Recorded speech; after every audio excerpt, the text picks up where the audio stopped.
wabarakatuh. Alhamdulillahirabbil alamin. Hamdan syukran lillah.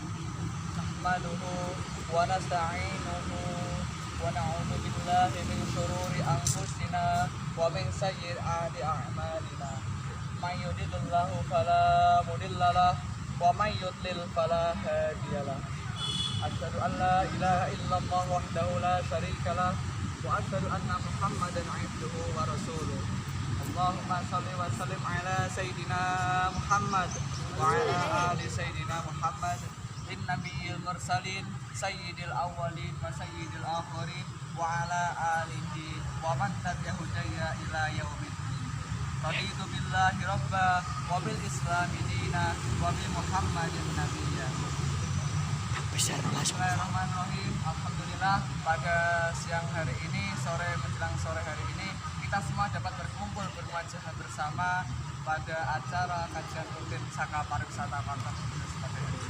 Semoga kalian semua yang datang pada kali ini diberi keberkahan kepada diri kalian, kepada keluarga kalian, semoga akan kalian semakin jaya dan semakin amin. Kedua kalinya, pertama-tama marilah kita panjatkan puja dan puji syukur kita kehadirat Allah Subhanahu wa taala. Biqaulina alhamdulillah wa syukurillah wa ala ni'matillah. Karena apa? Pada hari ini kita semua telah berkumpul. Kita tidak dapat bisa berkumpul satu, kita tidak dapat bisa bertemu kecuali karena apa? Kecuali karena limpahan rahmat. Kita ingat di dalam Al-Qur'an telah disabdakan bahwa la in syakartum la azidannakum wa la in kafartum bi'adabil lasyadid. Jikalau kita mau bersyukur atas nikmat yang telah Tuhan berikan, atas nikmat yang telah Allah berikan kepada kita, maka Allah akan menambahkan nikmat tersebut. Maka Allah akan menambahkan nikmat tersebut di dalam diri kita. Melainkan sebaliknya, jikalau kita bersyukur, jikalau kita merasa tidak puas, merasa tidak ridho terhadap nikmat yang telah Allah berikan, bahkan Allah akan mengurangi nikmat dari kita. Bahkan Allah akan mencabut nikmat apa yang telah kita lakukan. Kedua kalinya, selawat serta salam tidak lupa kita ucapkan Nabi kita Nabi Muhammad sallallahu alaihi wasallam. Allahumma shalli wa sallim ala sayyidina Muhammad wa ala ali sayyidina Muhammad. Kita lakukan kepada selawat kepada Muhammad karena apa? Karena yang pertama kita mengikuti sabda sunnah Nabi Muhammad sallallahu alaihi wasallam. Kita mengikuti sunnah Nabi pada sabda beliau, "Maksalla alaina wa ketika kita membacakan selawat, ketika kita melantunkan selawat satu saja, satu hitungannya, kita akan diberi kembalian rahmat kepada 10 kali kebagusan. Bahwa kita telah mengetahui bahwasanya selawat minallahi rahmatun wa minal malaikati maghfiratun wa minan nasi du'aun. Selawat dari Allah itu merupakan rahmat. Telah tercantum dalam biasa ayat yang telah kita baca, telah rutin kita baca ketika kita mau berjanjian. Yani ya ayyuhalladzina amanu sallu alaihi wa sallimu taslima. Kita disuruh oleh Allah untuk membaca selawat karena apa? Allah sendiri juga membaca selawat, yakni memberikan rahmat takdim ketika mbak-mbaknya, mas-masnya yang pada alumni pesantren ataupun madrasah biasanya memaknani sallallahu alaihi wasallam sholat, mungkin tambah rahmat takdim. Semoga terlimpahkan, tercurahkan rahmat dan takdim Allah kepada junjungan kita Nabi Muhammad sallallahu alaihi wasallam. Kita juga mengamalkan hadis itu dengan cara kita banyak membaca selawat, terutama di bulan Rajab kali ini, yang dimana bulan Rajab ini sendiri merupakan syahrullah. Ar-Rajabu syahrullah, As-Sa'banu syahrul Rasulullah Muhammad sallallahu alaihi wasallam. Bal syahrul Ramadan syahrul umat. Syahrul Rajab merupakan syahrulnya, bulannya Gusti Allah. Karena apa? Dalam bulan ini terdapat banyak-banyak kenikmatan, terdapat banyak karomah, yang dimana ketika kita di dalam bulan ini kita mengamalkan, berbanyak bersyukur, berbanyak membaca selawat atas Nabi, kita berbanyak sedekah, maupun itu sedekah secara sir maupun itu sedekah secara jahar, kita akan mendapatkan beberapa nikmat dari Allah Subhanahu wa taala. Kalian di sini dikumpulkan dalam acara Saka Pariwisata Kuartir Cabang Bugis. Pada hari ini juga saya akan bahas mengenai apa sih itu kemuliaan dari ilmu. Karena kalian ketika kalian mengikuti sebuah kajian, ketika kalian mengikuti sebuah organisasi, kalian hanya sebatas ikut-ikutan, ikut teman karena tujuan yang buruk, katakan karena ingin punya doi, punya gebetan atau punya yang lain. Itu mungkin saja tujuan itu merupakan tujuan dari manusia. Oke, saya fan-fan aja. Tujuan itu boleh, tapi tujuan yang pertama yakni kalian tujuannya yakni ta'awun. Kalian belajar. Kan ada pepatah yang mengatakan bahwa utlubul ilma walau bisin, walaupun sekarang sedang ada corona. Maksudnya itu bagaimana ketika kita menuntut ilmu, kita disuruh sampai ke negeri Cina, yang mana dahulu kala di negeri Cina itu sendiri berkembang banyak ilmu filsafat, Aristoteles, Socrates, Plato, bahkan Nietzsche juga ada di sana, tokoh-tokoh filsafat juga ada di sana. Ketika kita jangan sampai lupa belajar itu tidak mengenal waktu. Ada sebuah makalah yang mengatakan bahwa belajar itu kita dari minal mahdi atau alamu minal mahdi ilal lahdi. Kita mulai dari turun ayunan sampai ketika kita masuk ke manual. Turun ayunan ini maksudnya bagaimana? Yakni ketika kita dari kecil turun dari gendongan seorang ibu, kita sudah mempelajari. Ketika kita masuk 5 tahun, umur 5 tahun, ketika kita mulai masuk ke ranah dunia sekolah dasar, kemudian berlanjut ke sekolah menengah pertama, SMP, kemudian dilanjut lagi.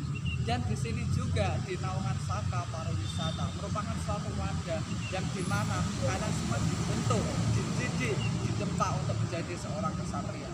Karena apa? Seorang kesatria itu ditempa, bukannya dididik sebagai aktor.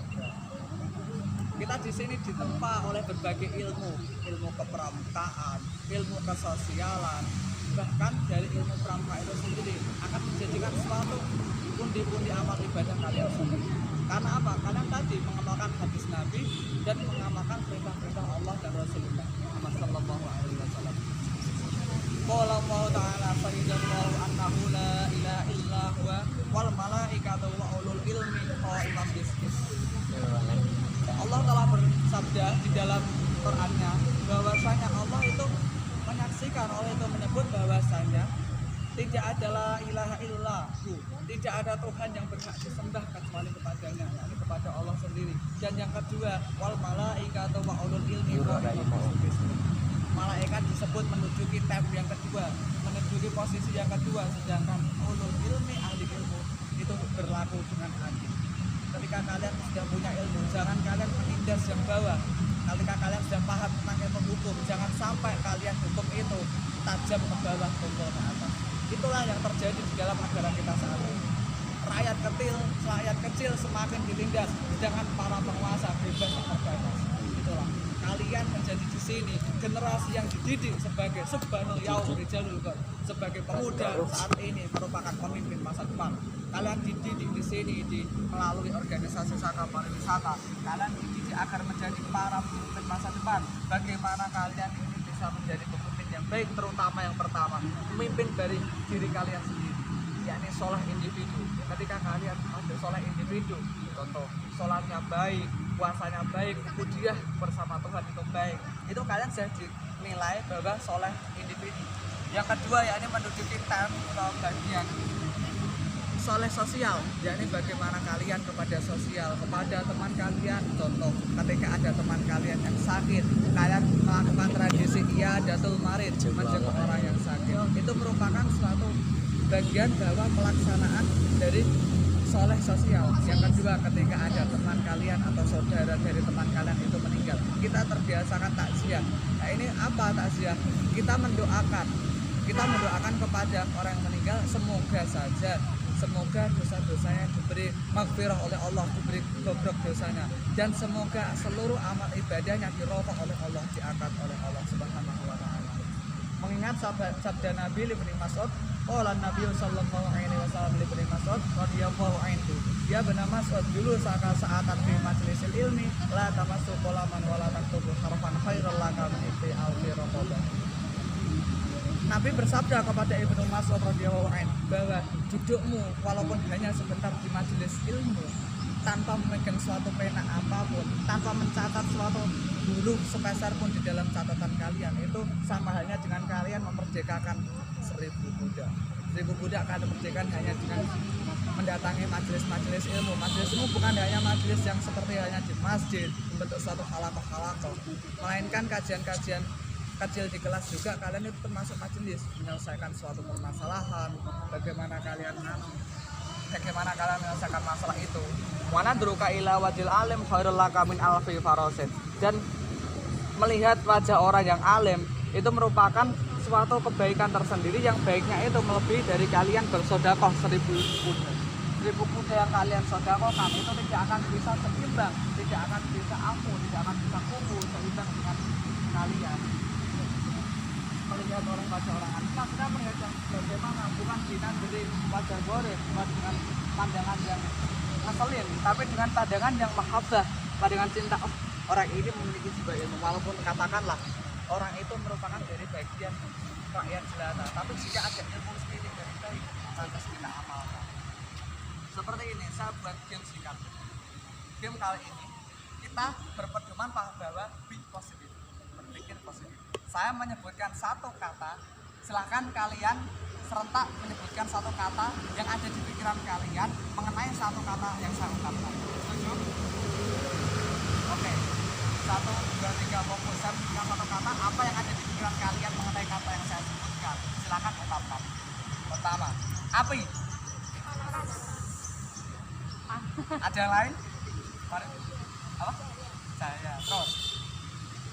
Oke, saya ambil 2, panas dan cahaya. Padahal di awal saya sudah menekankan be positif, yang berarti kita berpikir positif. Tapi kenapa yang terpikirkan di kalian ketika mendengar suatu kata api, yang terpikirkan panas, menyengat, melukai, mencederai? Bahwasanya api sendiri itu bisa bercahaya, menerangi, menghangatkan. Pikiran kita telah terkontaminasi. Ketika kita kembali kepada bahasan awal, ketika kita bersyukur kepada Allah sesuatu yang ada, pikiran kita akan selalu tenang. Seperti halnya ketika kalian mendapat suatu musibah, kalian mendapatkan itu suatu ujian. Jadi ketika kalian bersabar, man sobaro dofiro, siapa yang sabar dia akan dilapangkan. Tapi ketika kalian itu menghadapi suatu musibah, saya nggak bisa pergi ke sana ke sini, maka oleh karena itu kita tidak bisa mengambil hikmah dari itu. Kesimpulannya pada kajian kali ini yakni yang pertama, kalian harus menjadi hamba yang bersyukur, mensyukuri atas apa yang kalian miliki. Lalekno sing wis lewat, lakonono apa sing lagi terjadi, lan entenono perkara sing terjadi. Yang pertama, yang kedua, kalian harus perbanyak membaca selawat. Karena apa? Laukana nuru Muhammad laula minna. Jikalau tidak ada nur Muhammad tercipta, kita tidak akan mungkin tercipta. Ketiga kalinya, marilah kita perbanyak amalan kita untuk menyongsong bulan suci Ramadan yang ada di depan. Dan marilah kita perbanyak amalan kita di dalam bulan Rajab kali ini. Kita perbanyak amalan kita berzikir, bersolawat. Karena apa? Kita kembali kepada Allah, mengingat bahwa tasawuf sendiri merupakan al-khuruj min khuluqin bani'in pada bulan ila khuluqin sabi. Kita keluar dari akhlak buruk, kita kemudian masuk ke dalam akhlak yang bagus. Kita keluar dari akhlak tercela, apapun itu. Ketika kita masalahnya suka lebahan yang terlalu over ini maksudnya, kemudian kita suka malas-malasan, kita rubah mindset berpikir kita rubah. Sekian dari saya apa yang saya bisa sampaikan. Man asabaka khairan faminallah wa man asabaka syarran faminnas. Astagfirullah ala qaulin bila amalin raditu billahi rabba wa bil islam Muhammadin nabiyya wa rasulah.